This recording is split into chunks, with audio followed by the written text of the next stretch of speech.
Assalamualaikum warahmatullahi wabarakatuh.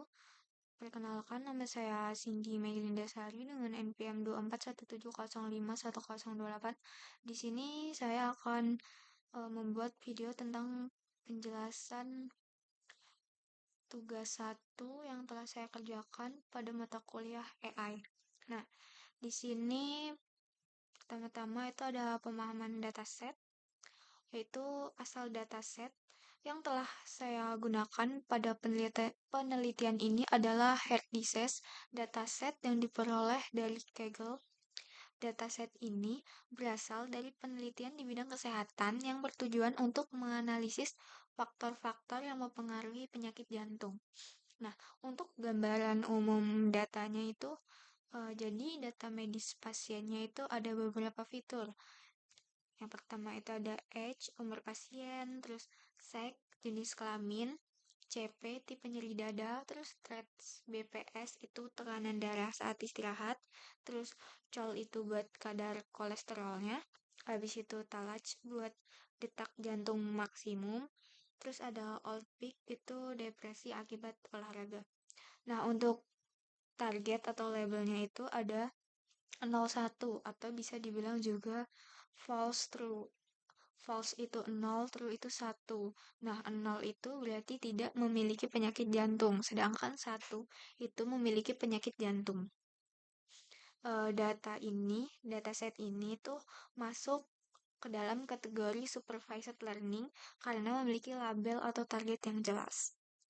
Buat permasalahan yang ingin diselesaikan dalam dataset ini itu melakukan klasifikasi untuk memprediksi apakah seseorang memiliki penyakit jantung atau tidak berdasarkan data medis yang tersedia.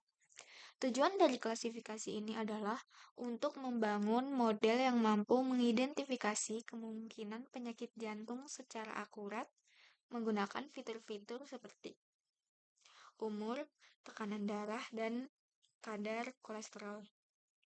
Manfaat dari penelitian ini adalah agar dapat membantu dalam proses deteksi dini penyakit jantung sehingga dapat digunakan sebagai bahan pertimbangan dalam pengambilan keputusan di bidang kesehatan.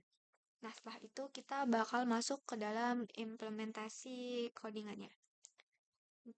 Di sini itu ada import library, terus ada load dataset. Nah, load dataset itu tuh kita nge-import datanya dari Drive, habis itu diimport ke Google Colab. Nah, ini dia data pertama yang bakal muncul. Kurang lebih ini ada 4 data. Habis itu kita lanjut ke pemahaman data. Nah, di tahap pemahaman data ini tuh dilakuin pengecekan struktur dataset menggunakan fungsi dfinfo untuk mengetahui jumlah data, terus tipe datanya apa, dan fitur apa aja yang tersedia. Habis itu dikasih pengecekan missing value menggunakan df-is0 sum untuk memastikan apakah terdapat data yang kosong berdasarkan hasil pengecekan. Dataset tidak. Nah, ini tuh datasetnya nggak punya missing value, jadi nggak diperluin penanganan data kosong. Jadi kalau nol sama gini tuh aman.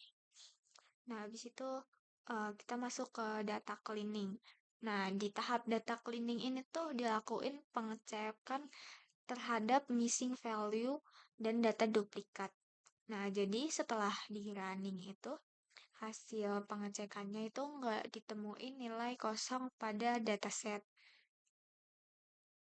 Habis itu dilakuin pengecekan data duplikat dan jika terdapat data yang sama, maka akan dihapus untuk menjaga kualitas data agar tidak mempengaruhi hasil analisis. Habis itu ada reprocessing. Nah, di tahap reprocessing ini dilakuin pemisahan antara fitur X dan target Y. Fitur ini digunain sebagai variabel input sedangkan target sebagai variabel output yang akan diprediksi. Nah, selanjutnya dilakukan normalisasi menggunakan standar scalar untuk menyamakan skala data agar model dapat bekerja dengan lebih optimal. Dataset habis itu dibagi jadi data training dan data testing dengan perbandingan 80:20. Nih, untuk codingannya. Habis itu kita masuk ke EDA atau analisis data awal. Nah, di sini itu ada convert atau distribusi outcome. Nah, ini untuk codingannya dan ini untuk hasilnya. Jadi, berdasarkan grafik distribusi target ini atau distribusi outcome, dapat dilihat bahwa jumlah data antara kelas 0 dan 1 itu cukup seimbang. Habis itu, masuk ke heatmap korelasi. Nah, di heatmap korelasi ini eh, terlihat hubungan antar fitur dalam dataset. Beberapa fitur memiliki korelasi terhadap target sehingga dapat mempengaruhi hasil klasifikasi.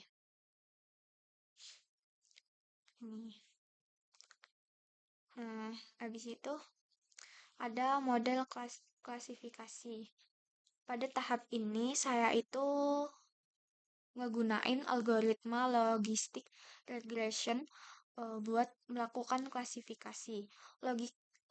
Logistik regression dipilih karena algoritma ini cukup sederhana dan efektif untuk permasalahan klasifikasi biner seperti pada kasus ini, yaitu memprediksi apakah seseorang memiliki penyakit jantung atau tidak.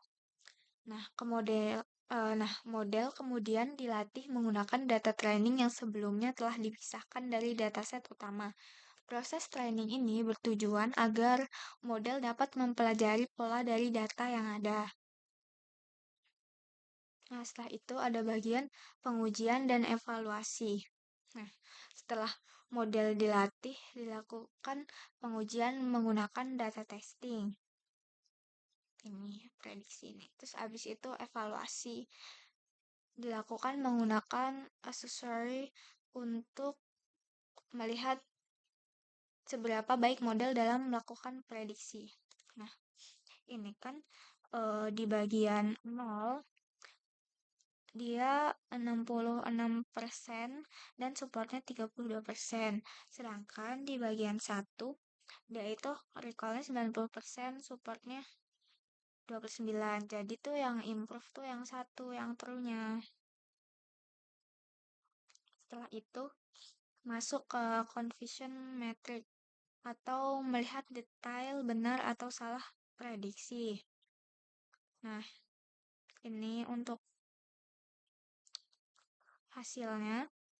Jadi, berdasarkan hasil confusion metric yang diperoleh, dapat dilakukan analisis sebagai berikut.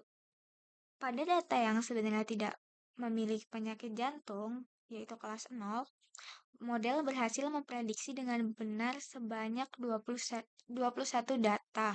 Namun, terdapat 11 data yang salah diprediksi sebagai memiliki penyakit jantung. Sedangkan pada data yang memiliki penyakit jantung kelas 1, model berhasil memprediksi dengan benar sebanyak 26 data dan hanya 3 data yang salah diprediksi sebagai tidak memiliki penyakit jantung. Jadi, kalau dilihat secara keseluruhan, jumlah prediksi yang benar itu ada 47 data, yaitu 21 ditambah 26.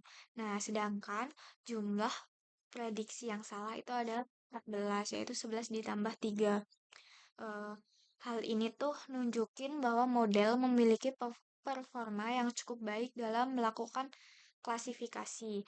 Model juga terlihat lebih baik dalam mendeteksi pasien yang memiliki penyakit jantung dibandingkan yang tidak. Meskipun demikian, masih terdapat beberapa kesalahan prediksi terutama pada data yang tidak memiliki penyakit jantung sehingga model masih dapat ditingkatkan performanya. Nah, sekian yang dapat saya jelaskan. Saya Aili. Wassalamualaikum warahmatullahi wabarakatuh.